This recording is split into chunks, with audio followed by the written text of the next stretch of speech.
As legendary race car driver Ricky Bobby famously said, "If you ain't first, you're last." Or as the common phrase goes, always the bridesmaid, never the bride. Or maybe you prefer the saying, to the victor goes the spoils. You get the idea. In mixed martial arts, being second place really just sucks. You get a broken jaw and half of your paycheck, while your opponent gets that shiny belt around their waist, the love of fans, and a boost to their bank account via pay-per-view points. While doing well enough to earn a title shot is an accomplishment in itself, it pales in comparison to actually succeeding and being number one. Imagine the heartbreak of coming in so close to your goal to only come up short in that high pressure moment. But in today's video, we're going to honor those legends' struggle who tragically came in second place. Yep, this one's going to hurt a little bit. I'm Jason from MMA On Point, and here are 10 fighters with the most failed Zuffa title shots. Real quick disclaimer, we are prioritizing this list with UFC title shots over everything else. Just because, whether real or imagined, the UFC is the top league except where pride applies, but very few title shots were even given there, so it's a balance between not just overall number of title attempts, but also the prestige of the belt itself as well. And finally, focusing also on how close they were to actually getting one of those titles. Number 10, Donald Cerrone. 1 UFC belt plus 2 WEC and 1 interim belt. 4 total. This man is not just a fan favorite, but has a ton of accolades in MMA. He has the most fights under the UFC banner, the most finishes, most kick KOs, most post-fight bonuses. I could just keep going on and on. And this doesn't even include his stint in the WEC, which Zuffa owns. The one accomplishment he doesn't have is a championship belt. He first went for gold against Jamie Varner at WEC 38, with Cowboy controlling the fight in the final round of a close bout, but an illegal knee cut things short and resulted in a technical split decision for Varner. With Varner sidelined with a broken hand, Cowboy faced Benson Henderson for the interim title at WEC 43 in 2009 Sherdog Fight of the Year. Hey, I think Anthony Walker works there. The following year, Henderson unified the belts. Cerrone got another chance at WEC 48. This time, Henderson would quickly end things with the guillotine choke in the first round. Cowboy would remain active following his entrance into the UFC, but a few bad performances disrupted his momentum whenever contender talk began. That was until an 8-fight win streak, including avenging that Bendo loss and spoiling Eddie Alvarez's UFC debut, propelled him to a title shot against Rafael dos Anjos to close out 2015. Another slow start spelled the end though for Cowboy as he fell to strikes just over a minute into the fight. Number 9, Chad Mendes, 2 undisputed UFC belts and 1 interim belt. As an undefeated contender, Chad Mendes became one of the standout names absorbed into the UFC from the WEC merger. In his third fight in the bigger Zuffa organization, Mendes would face Jose Aldo in Rio de Janeiro at UFC 142. Even though his wrestling gave the champ a tough first round, the second saw a knee and follow-up shots that connected with Mendes' chin, viciously knocking him out. Mendes rebounded with a 5-fight win streak that placed him right back in front of Aldo in Rio de Janeiro again at UFC 179. In 2014's consensus fight of the year, Mendes came up short yet again, this time with a bit of a controversy as the Brazilian crowd drowned out the sounds of the bell, resulting in a right hand dropping Mendes just outside of the first round. When Aldo pulled out of his original meeting with Conor McGregor at UFC 189, it was Mendes that cut a hunting trip short to fill in for the heavily anticipated main event, this time for an interim belt. Although he would give McGregor a hard first and second round with high-pressure wrestling and elbows, a winded Mendes fell to strikes in the closing seconds of the sophomore round. Following a few setbacks, including a 2-year USADA suspension, Money Mendes gave up his championship aspirations and retired in 2018. Number 8, Uriah Faber, 3 UFC titles plus 1 interim title. We could rank Uriah higher on this list pretty easily, seeing as how he lost to multiple champions and on 4 separate occasions, but the biggest factor is that he actually was a champion for the WEC well before names like Conor McGregor, Jose Aldo, and Max Holloway came along to define excellence in the featherweight division. After winning the WEC crown and successfully defending it 5 times, the California kid would struggle with gold in future instances. A quick knockout loss against now American top team head coach Mike Brown at WEC 36, and the rematch wouldn't go his way either. By his next challenge for that same title, Aldo would shred through the star with savage kicks that easily earned him a unanimous decision. After dropping to bantamweight for the first time since his stint as King King of the Cage champ, Faber rematched previous featherweight challenger Dominic Cruz at UFC 132. So then the now more evolved Cruz got the judge's nod. And before long, he and Cruz were to have a rubber match following a coaching stint on The Ultimate Fighter. You remember that live season that didn't quite work out? Yeah, that one. Instead, Cruz would begin his injury woes and Hendon Barao would fill in for him for an interim title fight at UFC 149. A broken rib early in that fight helped to contribute to a decision loss. Surprisingly though, another Cruz injury led to another chance at gold versus Barao at UFC 169. This time, a hotly debated stoppage by Herb Dean left Faber beltless. I mean, I guess you could say that. I mean, he just put a thumbs up. And then a couple years after this, his final title shot came along with Cruz at UFC 199, where Faber would get dropped, outclassed, and unfortunately yet another loss. Number 7. Yoel Romero, 2 undisputed UFC title shots and 2 interim champion title shots. The Soldier of God is simply a scary man and is widely considered the boogeyman of the middleweight division for good reason. Unfortunately for him though, that same fear that he has struck into the hearts of many as an athletic phenomenon and unpredictable knockout artist hasn't really managed to translate into championship gold. His first attempt came against Robert Whittaker at UFC 213. With undisputed champ Bisping on the sidelines, the two were tapped for an interim belt. In an exciting fight of the night effort, Whittaker earned the nod. And so then Whittaker was next supposed to face former champ Luke Rockhold for the now undisputed belt at UFC 221, the one that GSP vacated, but an injury removed the champ from the lineup and Romero filled in for another interim shot. But infamously, he weighed in 2.7 pounds over the limit. And so his third round KO would have actually earned him gold. Instead, he went home empty-handed but had at least another chance to face Whittaker, so there was room for redemption. But then he would again miss weight, disqualifying himself from the belt, but he ended up dropping a split decision anyway. After another loss, this time against Paulo Costa at UFC 241, the Soldier of God skipped the queue to face Israel Adesanya at UFC 248. While the shot itself wasn't exactly the right call based on rankings, it still looked like a good matchup on paper and the anticipation built up for a surefire exciting fight, but that was sadly not the case. Instead, the two stared at one another for the better part of 25 minutes and Adesanya edged it out to retain his title. The fact that he sort of won one of his shots against Luke Rockhold but missed weight is what moves him up just a bit higher in our list, and also those incredibly close fights with Whittaker and Izzy. The point is, it shows you how close he's been to actually earning a title. Number 6, Pedro Hizo, 3 UFC title shots. With power in his strikes and a durable chin, The Rock is an appropriate name for Pedro Hizo. Thanks to the man who popularized that name so he could have a chance at presenting the BMF belt, Hizo flies much further under the radar than you would think for many fight fans. But let's not blame this exclusively on Dwayne Johnson. Hizo never winning a UFC title might have more to do with this. His first attempt was against Kevin Randleman in a frankly slow-paced and forgettable 5-rounder. Randleman easily retained his title that night at UFC 26 in 2000s. They were also supposed to fight one other time, but that didn't really work out. But his road back to being a challenger was a rather short one, as 2 victories and 11 months later, Hizo faced the man who dethroned Randleman, Randy Couture, in what was actually a really important event considering it was just the second one under Zuffa ownership, UFC 31, and the first one under the newly scribed unified rules. Hizo put Couture into an entertaining battle that saw plenty of back and forth action. I've even listed it as one of the greatest title fights in a previous video. Couture narrowly walked away, barely earning the W, but Hizo's brutal leg kicks left the champion in a world of hurt. He actually had to be assisted out of the cage and has a permanent dent in his thigh from that one fight. And because of how good this one was, Hizo would be granted an immediate rematch 6 months later at UFC 34. However, this time, the challenger had little to offer as he was TKO'd in the 3rd round. Number 5, Kenny Florian, 3 UFC title shots in 2 divisions.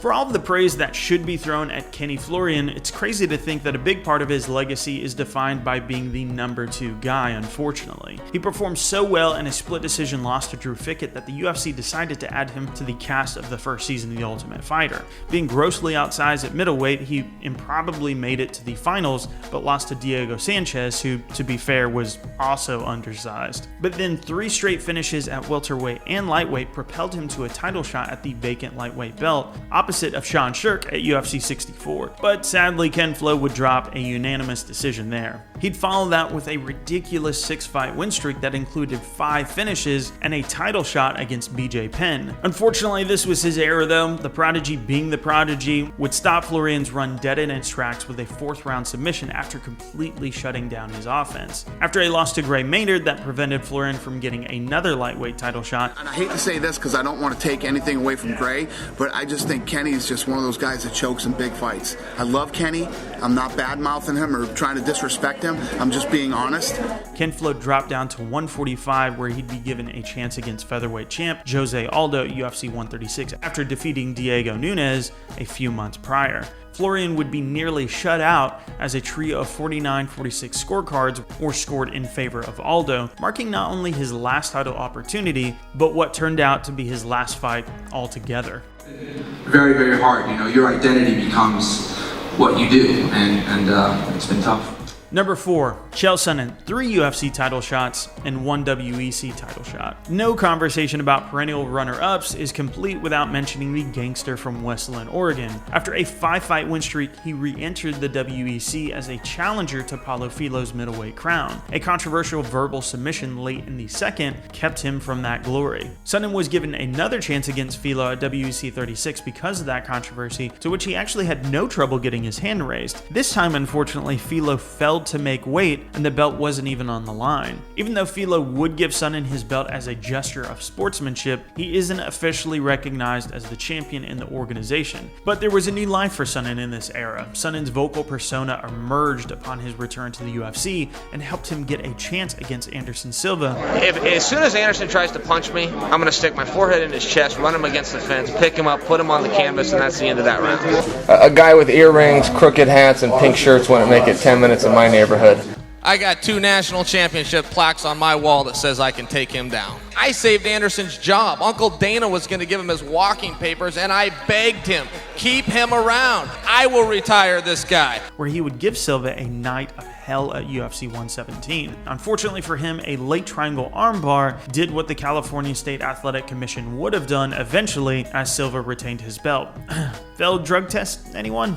A couple of wins, nice sound bites later, Sonnen would face Silva again at UFC 148. This time, an ill-advised spinning back fist would spell doom for Chael P, who would lose by TKO in the second. With an unintentional assist from his training partner Dan Henderson, we'll talk about that assist in a little bit, he bounced back from a title loss at middleweight to a title shot at light heavyweight, and a season of The Ultimate Fighter against John Jones, who would, frankly destroy him late in the first round before anyone noticed the likely fight-ending toe injury Jones sustained in the process. The most heartbreaking part of all of this was his retirement interview with Ariel Helwani. Well, I was on a bit of a championship run. If I beat Lyoto tonight, I would have fought Bader for the world championship, and that was the only reason I was in this sport. You know, I promised my father I was just in the sport. Do you leave with any regrets? No. I loved every minute. Number 3, Alexander Gustafsson, 3 title shots. Back when the UFC only knew how to market him versus John Jones for the light heavyweight title at UFC 176 by highlighting the similar heights of both men, we didn't truly realize we'd witness one of the greatest title fights in the history of the sport. Alex would push Jones to the brink after he breezed through several of the best to ever compete in the division. He'd come up short as all 3 judges saw it for Jones in what many considered to be a controversial decision. Following this, a torn meniscus would force him out of their highly anticipated rematch in what was originally scheduled for UFC 178, so a second chance came around 2 years later against Daniel Cormier in John Jones' absence. While he was fresh off of a KO loss to Rumble Johnson, and we can question why he was given that chance so soon, we once again found Gustafsson in an incredible fight where he would give the champion all he could handle, scoring multiple takedowns against the Olympic wrestler, mind you, and nearly finishing him in the 3rd round. So as yet another great title fight, a split decision would leave Gus with no gold around his waist. When Jones returned from another of his self-inflicted banishments from the sport, however, the drama of Jones' PED pulsing and subsequent last-minute venue change would overshadow a rematch 5 years in the making. Unfortunately for Gustafsson, it would look nothing like the first fight, as Jones would easily submit the man who previously gave him his toughest test. Number 2, Dan Henderson. Hendo was the first champ in major MMA promotion history, as he held 2 belts simultaneously in Pride and actually won the UFC 17 middleweight tournament. But that's not considered an official belt, so when he returned many years later to the UFC, he would sadly fail at both attempts to claim UFC gold to unify with the Pride championships. First, it was Rampage Jackson that would outlast him to keep the light heavyweight belt at UFC 75. And his next bout at UFC 78, Hendo would out-wrestle Anderson Silva early and actually throw some of his best signature bombs, but got caught in a rear naked choke in the second round. Just when he solidified his claim to rematch against Silva. Normally I'm not that way in fights. I know if the guy's out, I think that one was just to shut him up a little bit. Hendo left the UFC for more money and a chance against Strikeforce middleweight champion Jake Shields. Hendo completely handled Shields in the first round of their Strikeforce Nashville main event. Yes, that event. Gentlemen, we're on national television. Gentlemen, we're on national television. But Shields would regain his composure and out-grapple the former Pride champion to win a clear-cut decision. He would jump back up to 205 and actually claim the belt there and do the unthinkable stopping Fedor before finding himself back in the octagon after the promotion sold to them. And upon his return delivering an all-time classic against Shogun Rua, Hendo was rewarded with another title shot at the light heavyweight belt, this time against John Jones at UFC 151, leading to a wild cancellation of that whole event, and hence the earlier reference that I mentioned with Chael's gifted title shot. And losses to Rashad Evans, Lyoto Machida, Vitor Belfort, and Daniel Cormier would then put the proverbial nail in the 205-pound coffin. Despite mixed results in his middleweight return and a number 13 ranking status, a 46-year-old Henderson would be granted another title opportunity against rival Bisping at middleweight. Hendo would lose a very close decision after hurting Bisping multiple times in the fight and retiring immediately afterwards. What a legend. Number 1, Joseph Benavidez, 4 UFC and 1 WEC title shot. This is by far the freshest wound on the list, and it's the saddest one to talk about because it just happened. And the reason is there are just very few people who are genuinely liked as well as he is in the sport. The former Team Alpha Male representative has always left a good impression on teammates, opponents, promotional bosses, and media alike, and that is what makes this entry particularly tough. Joby has been on the wrong side of the win-loss column 5 times in title bouts. During his WEC days, a split decision loss against Dominic Cruz kept him from bantamweight gold. Identical scorecards denied him another razor-thin effort against Demetrius Johnson for the inaugural UFC flyweight belt. From there, his losses would be far more definitive. A rematch against Mighty Mouse would abruptly end with a right hook that sent him unconscious in the first round. After working his way back into contention after DJ left the UFC and his successor Henry Cejudo vacated the belt, Deiveson Figueiredo missed weight, disqualifying him from the crown at UFC Fight Night 169. But he'd break the collective hearts of MMA fans by TKOing Benavidez in the second round. An immediate rematch offered some hope for the beloved vet to finally add a championship to his resume. Unfortunately, Figueiredo would instead dominate him yet again, this time by choking him out after a rough